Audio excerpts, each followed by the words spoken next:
Jodi, welcome back from international break. I know obviously you played a part at Salford, but first of all, let's just have a chat about that international couple of games that you had for you. How much do you enjoy? I know it takes you away from Notts County, but how much do you enjoy getting away and playing for Malta? Yeah, I really enjoy it. It's a massive thing, going away and representing your country. It's a very proud moment for me and all of my family. And yeah, like I said, I enjoy it a lot. It's a bit of a different experience. It's a bit different to playing here, but yeah, like I said, I really enjoy it.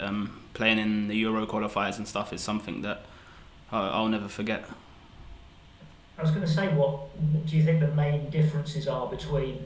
I mean, first of all, without being specific necessarily at first about Malta and Notts County specifically, what's the difference between playing international football and playing League Two football?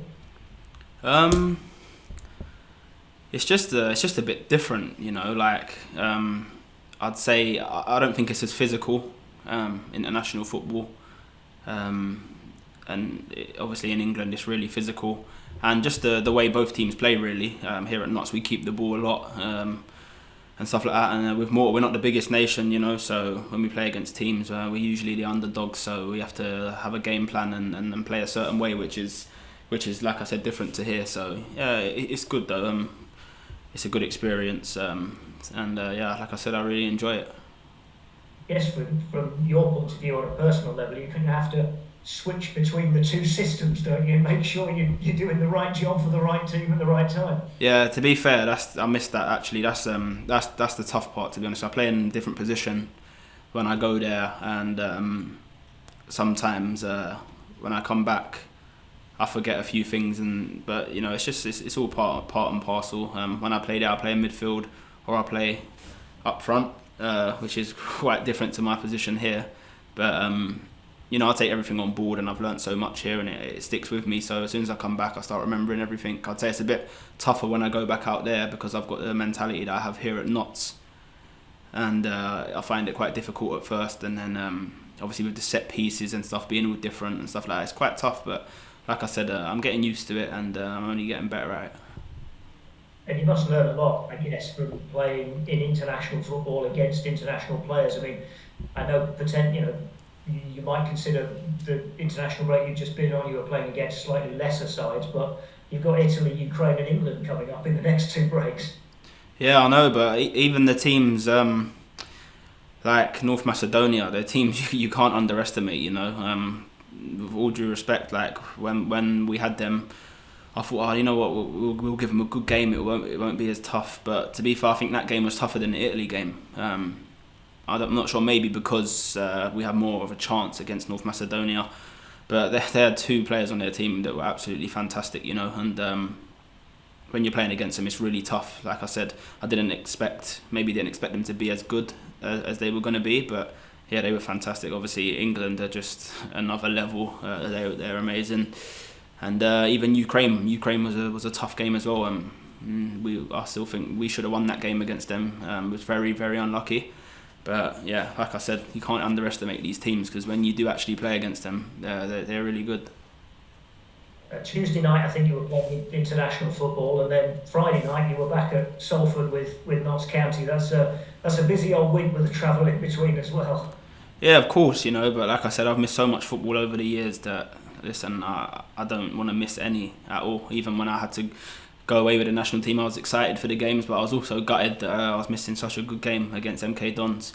And obviously knowing that when I come back, I probably wouldn't be able to start against Salford because of the travelling a few days before and stuff like that. So obviously I was a bit gutted about that as well. But yeah, I was just itching to get back, and I told the gaffer I'm okay, I'm feeling good, and I was just itching to get on against Salford, and when I came on I really enjoyed it. Yes, that's the same for every Notts player at the moment, isn't it? Everybody wants to play every minute because it's going so well. Of course, but yeah, like even when it's not going well, you still want to play. It's the reason why you're a football player, because you enjoy playing. I always say, even to the boys as well, like when we say certain things before the game, like what we need to do, I always say just enjoy it. There's no point playing football if you're not going to enjoy it. As a child, I obviously grew up playing football and enjoyed it a lot. So even when I play now, as a man, I still want to go out and enjoy it a lot. But yeah, we're doing really well at the moment. Everybody wants to play, and I don't blame them. What do you think it's down to? You're obviously taken League Two in your stride. What's it all come down to, Jodi, at the end of the day? The gaffer and the staff, they're fantastic. Like I said before in previous interviews, you hear a lot of the boys say it, so I'm not just jumping on the bandwagon, but they're just fantastic, you know. Even today, I'm staying out and practicing doing things, and the staff, they're not rushing to get off or anything. They stay and help me and practice, and yeah, it's just like certain things. When I first come to the club, I'd say I was a bit of a different player, and the gaffer just told me to trust him, you know, and like I said, I trusted him, and everything's paying off. Back at Meadow Lane this week, it's 3 league wins out of 3 at home so far this season. How much are the Meadow Lane crowd helping? Oh, a lot, like so much. I think everybody knows that, you know. Some of the games, I think, like the Grimsby game, 3-2 is a tough game, and that's the games there, you know, when you need the fans all the time. Like, don't get me wrong, but games like that, that's when we really did need them, and they were fantastic. And then even the other day at Salford, it was amazing, you know. So, like I said, we just need them to stay with us throughout the season, which I know they will, and they help us so much, and we'll repay them. Yeah, I don't think there's much danger of you losing them, is there? As far as Forest Green Rovers are concerned, they'll come here having not had the greatest of starts, but I noticed, Jodi, their 2 wins so far this season have both come away, which I guess is something to be wary of. Yeah, of course, you can never underestimate any opponents, you know. Like I said, we don't ever underestimate anybody, but like anything can happen in football, you know. Our first game of the season, we lost to Sutton, and since then we're unbeaten, and since then I don't think they've won a game, you know. That's how football is. So, like I said, you can't underestimate anybody. We're looking forward to it. We know it will be a tough game, but we're excited, you know. We're playing good football. Everybody knows their role, and I think when there's not a game on a Tuesday, we're quite annoyed because we just want to keep playing.